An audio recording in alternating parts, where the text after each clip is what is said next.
Komputer merupakan sebuah teknologi yang hampir digunakan dalam segala bidang pekerjaan. Contohnya seperti bidang pendidikan, kedokteran, pertahanan, dan masih banyak lagi. Namun, bagaimana sih sejarah dari komputer itu sendiri? Dalam perkembangannya, komputer dibagi menjadi 5 generasi, mulai dari generasi pertama hingga generasi saat ini. Komputer generasi pertama 1941 sampai 1952.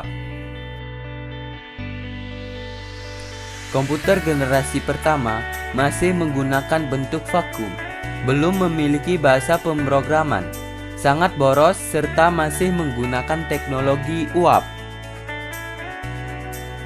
Ciri-ciri komputer generasi pertama: ukuran komputer masih sangat besar karena masih menggunakan bentuk vakum dan silinder.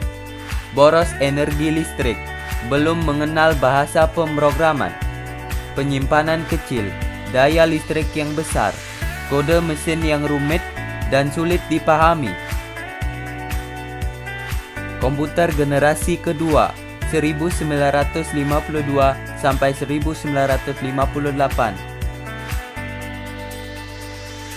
Pada awal tahun 1952 sampai 1958 mulai bermunculan komputer generasi kedua yang sukses di bidang bisnis, universitas, dan pemerintahan. Salah satunya komputer HP Amstrad 7030. Komputer-komputer generasi kedua ini merupakan komputer yang sepenuhnya menggunakan transistor. Ciri-ciri komputer generasi kedua: komputer generasi kedua sudah menggunakan operasi bahasa pemrograman tingkat tinggi seperti Fortran. Ukuran fisik komputer generasi kedua lebih kecil dibandingkan komputer generasi pertama. Komputer generasi kedua menggunakan teknologi transistor untuk menggantikan bentuk vakum. Kebutuhan daya listrik yang lebih kecil dibandingkan komputer generasi pertama, dan kemampuan melakukan real time dan real sharing. Komputer generasi ketiga tahun 1958. Komputer generasi ketiga ditandai dengan ditemukannya IC menggantikan fungsi dari transistor, di mana IC mampu menggabungkan komponen kecil ke dalam chip sehingga ukuran komputer generasi ketiga menjadi lebih kecil. Komputer generasi ketiga juga menggunakan sistem operasi atau operation system yang memungkinkan mesin untuk menjalankan berbagai program secara serentak. Ciri-ciri komputer generasi ketiga adalah: yang pertama, komponen yang digunakan adalah IC. Yang kedua, pemrosesan lebih cepat. Dan yang ketiga, bentuk fisik yang lebih kecil dibandingkan komputer generasi sebelumnya dan menggunakan daya listrik yang lebih kecil. Komputer generasi keempat tahun 1971.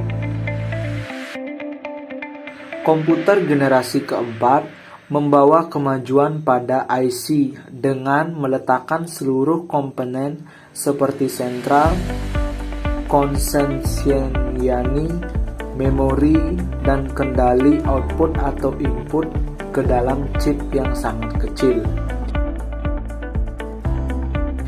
Ciri-ciri komputer generasi keempat adalah: yang pertama, menggunakan mikroprosesor. Yang kedua, dipasarkan pada sektor perorangan.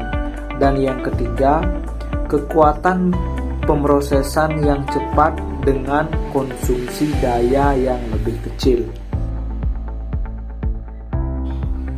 Komputer generasi kelima tahun 1980 hingga saat ini.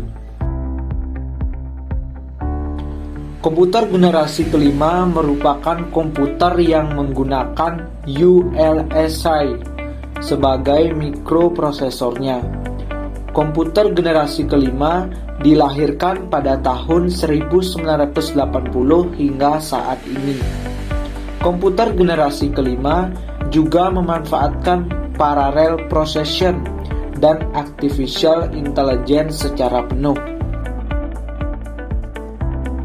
Ciri-ciri komputer generasi kelima adalah yang pertama, komponen dasar menggunakan ULSI. Yang kedua, menggunakan artificial intelligence. Yang ketiga, menggunakan teknologi chip. Dan yang terakhir, multimedia jauh lebih unggul. Bagaimana jika kita melihat sejarah perkembangan komputer? Perkembangannya sangat pesat sekali, bukan? Dari awalnya komputer memiliki ukuran yang sangat besar, hingga sekarang komputer dapat kita bawa atau gunakan dimanapun kita berada. Kemudian dari komputer yang hanya bisa menjalankan satu tugas dalam satu waktu, kini komputer sudah bisa multitasking. Dengan perkembangan teknologi yang semakin canggih dan banyak kemudahan yang didapatkan, tentunya akan selalu ada dampak negatif yang selalu mengikuti jika kita tidak bisa menggunakan sebuah teknologi secara bijak, maka akan berdampak pada kehidupan sosial, masyarakat, pendidikan, hukum, hingga kesehatan.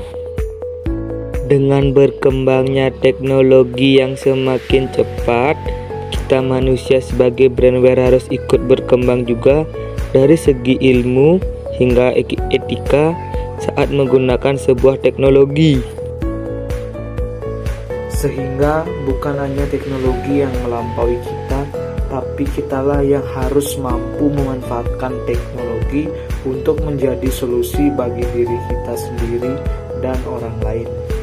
Oke, mungkin sekian saja video kali ini. Semoga bermanfaat bagi kita semua.